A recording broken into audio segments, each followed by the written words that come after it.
माननीय ब्रिजमोहन जी ने बहुत विस्तार से बात रखी है। वास्तव में छत्तीसगढ़ और छत्तीसगढ़ में राजधानी रायपुर का अगर व्यवस्थित विकास हुआ है तो उस विकास को करने में महत्वपूर्ण भूमिका माननीय ब्रिजमोहन जी की, सुनील सोनी जी की, माननीय राजेश मूणत जी की और भारतीय जनता पार्टी की रही। मैं तो आप सबसे निवेदन करूंगा कि कभी 90 के पहले के रायपुर शहर की को याद करें आप, और छत्तीसगढ़ बनने के बाद पहले रायपुर शहर की क्या स्थिति थी और डॉक्टर रमन सिंह के पीरियड में 15 साल में जो काम हुए उसकी क्या स्थिति। इंफ्रास्ट्रक्चर के क्षेत्र में पूरा काम माननीय ब्रिजमोहन जी, माननीय सुनील सोनी जी के पीरियड में हुआ है और राजेश मूणत जी के पीरियड में हुआ है, जिससे विकास हुआ है। और उससे भी महत्वपूर्ण बात यह है, विकास के साथ साथ व्यक्तिगत रूप से जो हितग्राही मूलक योजनाएं चलती है, ये सारी हितग्राही योजनाओं की शुरुआत भी भारतीय जनता पार्टी, चाहे 1 रुपए किलो के चावल देने की बात हो, चाहे आयुष्मान में इलाज की बात हो, चाहे स्वच्छ भारत अभियान के अंतर्गत शौचालय निर्माण की बात हो, चाहे प्रधानमंत्री आवास के निर्माण की बात हो, सारे काम भारतीय जनता पार्टी की सरकार के पीरियड में हुए। 15 साल पहले भारतीय जनता पार्टी की सरकार रही, 5 साल बीच में भूपेश जी की सरकार रही, कांग्रेस की सरकार, और लगभग 10 महीनों से हमारी सरकार। 5 वर्ष में लगभग विकास का काम रुक गया।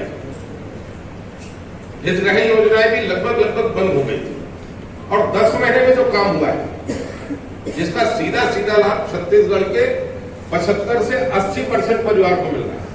आज छत्तीसगढ़ के 70 लाख हमारी माताओं बहनों को महतारी वंदन योजना का लाभ मिला है।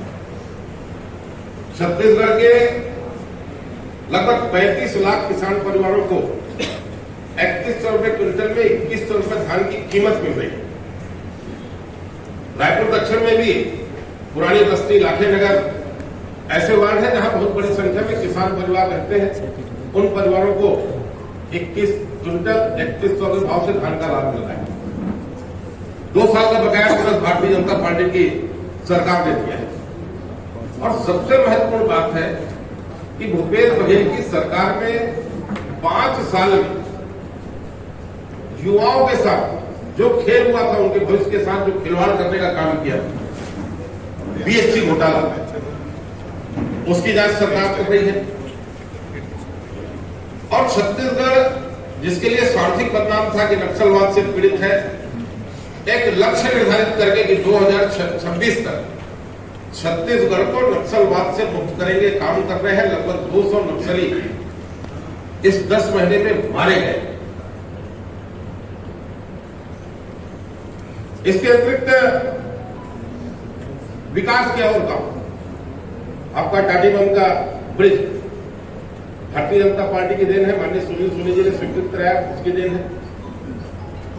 चिकित्सा के क्षेत्र में एक डीके हॉस्पिटल के छोड़ छत्तीसगढ़ राज्य निर्माण के पहले कुछ भी नहीं था। आज चिकित्सा के क्षेत्र में छत्तीसगढ़ में जो काम हुआ है, उसमें फिर छत्तीसगढ़ को इलाज नहीं मिल रहा है। साथ साथ बड़ी संख्या में उड़ीसा और महाराष्ट्र के लोग भी यहाँ इलाज के लिए आते हैं। तो सारा चाहे विकास का काम हो, चाहे व्यक्तिगत रूप से हितग्राही मूलक योजना का काम हो, ये सारे क्षेत्र में भारतीय जनता पार्टी ने काम किया है। और मैं ये मान के चलता हूं कि 10 महीने में विष्णुदेव जी की सरकार ने क्षेत्र की जनता के हित में काम किया है। उसका लाभ रायपुर दक्षिण के चुनाव में भारतीय जनता पार्टी को मिलेगा। माननीय ब्रिजमोहन जी ने 35 साल तक जो रायपुर दक्षिण की जनता की सेवा की है, उसका लाभ भारतीय जनता पार्टी को मिलेगा और भारतीय जनता पार्टी प्रचंड बहुमत के साथ रायपुर दक्षिण का चुनाव जीतेगी। धन्यवाद। ब्रिजमोहन जी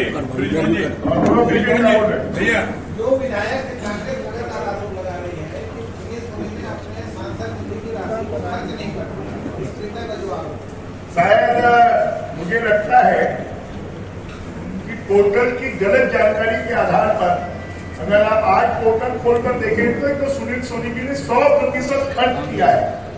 100% खर्च किया है। और इसलिए इस प्रकार की जो बात की जा रही है अवैध किया। बिजमोहन जी, ये आपने जो उपलब्धियां गिनवाई सोनी जी को महापौर काल की नो डाउट उपलब्धियां हैं, और संसद रहते में सांसद निधि की जो खर्च का भी बातें आपके सामने खर्च नहीं कर पाते हैं। तो इस बार चुनाव सुनील सोनी के चेहरे है न बृजमोहन अग्रवाल जी के चेहरे पर दक्षिण का चुनाव लड़ा जा रहा है। अभी मैंने जवाब दिया के शर्मा जी का, आपने सुना नहीं जी कि सांसद निधि की राशि 100% उन्होंने खर्च कर दी है। और जितने भी उपचुनाव होते हैं छत्तीसगढ़ में, जितने उपचुनाव हुए हैं, उन सभी उपचुनावों में लगभग मुझे उन चुनावों का संचालन करने की जिम्मेदारी मिली है। तो रायपुर शहर में और दक्षिण की जब बात होगी तो बृजमोहन के चेहरे के बिना आप चुनाव नहीं लड़ सकते। इसलिए बृजमोहन में चुनाव लड़ना है, सुनील सोनी भी चुनाव लड़ना है। ये कांग्रेस कह रही है कि यहाँ पे कि नामांकन में जब हम शामिल हुए तो उतने जोर से शामिल नहीं होते जिस जोर से सुनील सोनी में कहीं ना कहीं उसे हराने का प्रयास बंद नहीं कर रहा। बचपन जैसा क्यों प्रश्न करते हो? अरे उनके बोलने से क्या होगा? हमारा नामांकन कल है, कल देखना। कल मुहूर्त का नामांकन था और मुहूर्त के नामांकन में लिमिटेड लोग गए थे। नामांकन रैली हमारी कल है, जवाब ही नहीं देना है। बच्चा नहीं ऐसा- ये मेरा एक सवाल है। आखिर सरकार कांग्रेस ये कह रही है कि हम 7,000 विधानसभा